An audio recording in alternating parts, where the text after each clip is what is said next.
VKTX stock analysis and VKTX stock prediction. Is it a buy right now? Watch this 1-minute video till the end, find out. So Viking Therapeutics, it's been melting down, and then I see some extension here, which is cool.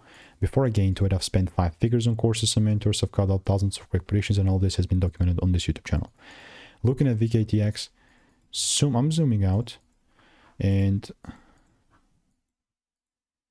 I mean, because it was falling down, this is starting to really get intriguing and interesting. This shift is nice. And next week, I'm just looking to double down on this bullish market. You know, we have a decent range. If it does pull down inside my demand area and gives me a double break, then and only then I'll take it up. If not, I mean, it's all good, man. Like, there's really no reason for me to do such thing. So, right. Confirmation. This is the top. So if you want to make more money trading in a simple and lean way, click the first link in the description. That's a free newsletter. Goodbye.